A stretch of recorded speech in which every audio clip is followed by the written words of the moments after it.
Fala, gente, beleza? Tranquilo? Maravilha! Então, vamos lá. Vamos para a resolução dos exercícios aqui do módulo 12, que corresponde à parte ali de ecologia, especificamente as relações ecológicas entre os seres vivos. Então, coisas que vimos aí na nossa aula, agora a gente só vai treinar aqui nos exercícios, que é importantíssimo, hein? Os cupins que se alimentam da madeira das casas, na verdade, não são capazes de digerir a celulose. Para isso, contam com a ação de protozoários que vivem em seu aparelho digestório, que também se alimentam do material ingerido pelos cupins. Considerando a relação existente entre ambos e seu nível trófico, podemos afirmar o quê? Bom, primeiro que é uma relação mutualística, ou seja, tanto o cupim quanto o protozoário eles se aproveitam dessa relação de modo positivo, né? Porque o cupim ele come ali a madeira e parte da celulose da madeira é utilizada pelo protozoário. Só que o protozoário também digere a celulose ali para o cupim e o cupim consegue aproveitar o produto dessa digestão. Se separar os dois morrem, né? E ambos são consumidores primários, porque eles estão aproveitando ali a celulose. Então, essa celulose foi produzida pela planta, né? Então a planta é produtor, se eu me aproveito da celulose, eu sou consumidor primário, letra primeira, letra A. Essa segunda aqui é só para a gente fazer um liga os pontos, né? Em relação aqui aos exemplos e aos tipos de associações biológicas. Então, a primeira, né, quando ele fala o Bernardo eremita, um crustáceo marinho, transporta actínia, que é uma anêmona, e esta em troca proporciona-lhe proteção, isso daí é uma protocooperação, né? Porque um ajuda o outro, mas se você separar o casal, os dois vivem de boa. Nessa segunda, alguns crocodilos se alimentam em terra, abre a boca, né? Momento em que a ave palito come detritos alimentares presos aos seus dentes e também vermes da garganta dos mesmos. Isso daí é uma protocooperação, né? Porque o crocodilo está ganhando um tratamento dentário e a bonitinha da ave ali está comendo ali o que sobrou na boca do crocodilo. Mas se você separar os dois conseguem sobreviver numa boa. Essa terceira, ó, algas, né, com cogumelos aqui formam líquens. Então, líquen fornece proteção, sustentação em matéria bruta, né, água e sais minerais, e a alga, né, vai fornecer aí alimento para o fungo. Isso daí é uma relação mutualística, é um mutualismo clássico, né? Essa próxima aqui, a physalia ou caravela, é uma associação na qual indivíduos da mesma espécie possuem formas diferentes conforme o trabalho desempenhado. Isso é uma colônia. Isso é uma colônia, porque é uma associação de indivíduos da mesma espécie unidos fisicamente uns aos outros. E no caso ali do Big Pulga, do pulgão, gente, acho que aí é fácil, né? Isso daí vai ser tranquilo, que nesse caso aí, então, vai ser um caso de parasitismo, né? Então, o pulgão, ele está roubando a seiva elaborada da planta, é um parasita, então, da letra C. Essa 3, ó. Essa 3 aqui, ele fala o seguinte, ó, os seres vivos representantes aí dos 5 reinos podem desempenhar aí alguns papéis, né, de produtor, consumidor nas cadeias alimentares, bem como estabelecer outras espécies, com outras espécies, relações ecológicas íntimas, como, por exemplo, mutualismo e parasitismo. Pois bem, aí a pergunta, né? Então, quais desses papéis aqui e quais dessas relações ecológicas podem ser atribuídas aos fungos? Ó, gente, todas menos a número 1, né? Porque fungo não faz fotossíntese, fungo não é produtor. Então, tem que ser a letra última, a letra E. Esta próxima aqui, ó, um biólogo foi a campo e cavou os ninhos de 2 formigueiros distintos, porém da mesma espécie de formigas saúvas. Um dos formigueiros havia sido abandonado pelas formigas há pouco tempo, enquanto o outro formigueiro ainda estava ativo. No formigueiro ativo, observou a presença de uma única espécie de fungo, qual era cultivado e utilizado pelas formigas como alimento. No formigueiro abandonado, o biólogo observou a presença de fungos de várias espécies, mas não daquela presente no formigueiro ativo. Ao estudar o assunto, verificou que essa espécie de fungo só ocorre quando em associação com a saúva. Tá? Sobre essa espécie de formiga, espécie de fungo, pode-se dizer aí que trata-se do quê?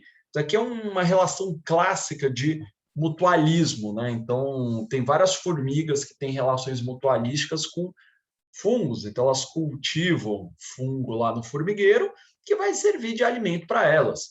Só que assim, né, a formiga não vai comer todo o fungo, tá? Então uma parte do fungo ali vai sobreviver e vai conseguir viver muito bem dentro do formigueiro. Mas se você separar os dois morrem, os dois não conseguem viver, né? Então deu dolinho, né? Dolinho, nosso amiguinho, ó. Essas 5.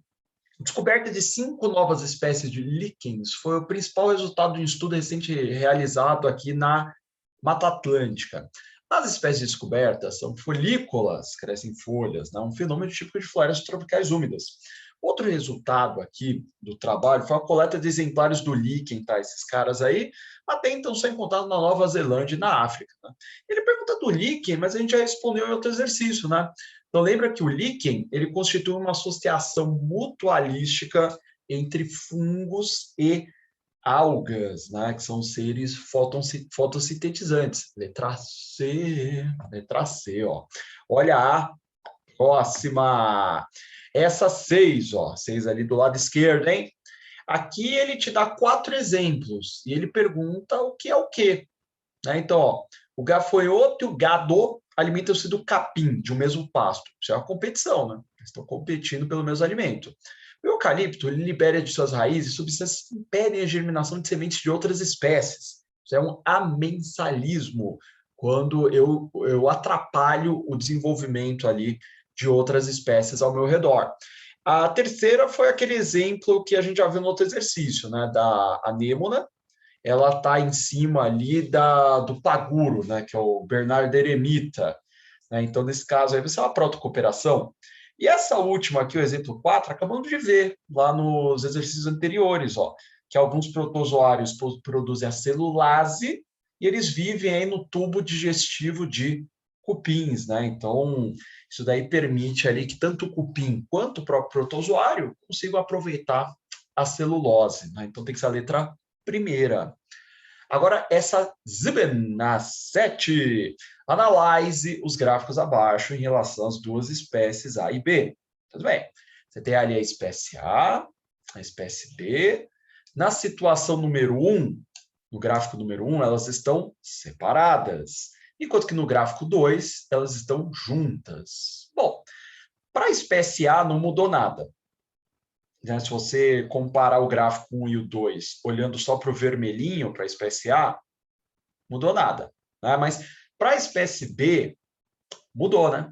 Então, ela tem vantagem quando está junto com a espécie A. Porque ó, quando A e B estão separados, que é o gráfico número 1, o A vive normal, só que para o B é pior. Né? Mas quando você junta o A com B, né, o A fica a mesma coisa, só que para o B é vantagem.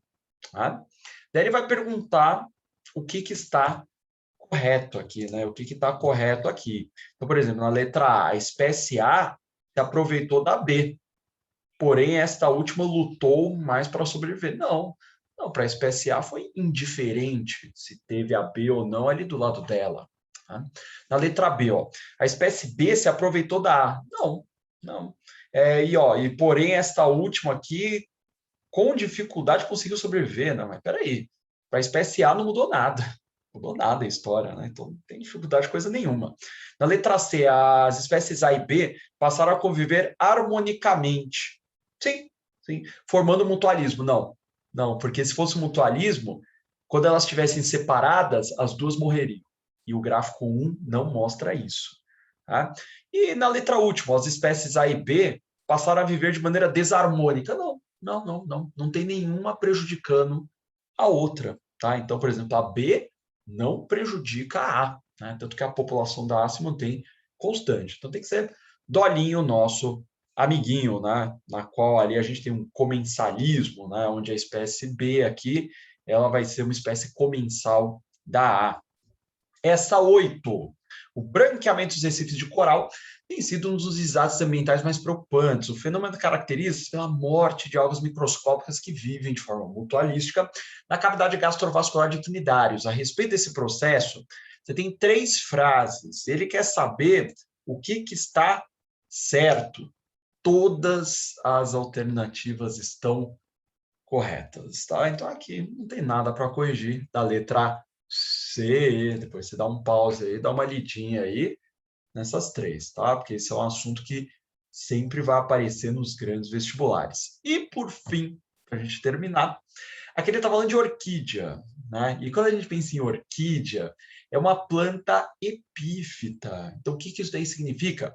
Que ela vive pendurada em outras plantas e não causa nenhum problema para as outras plantas. Ela não é parasita, nada disso. Ela só fica ali pendurada em outras plantas para conseguir pegar mais luz, por exemplo. Né? Mas não vai causar nenhum problema na planta que está servindo de suporte.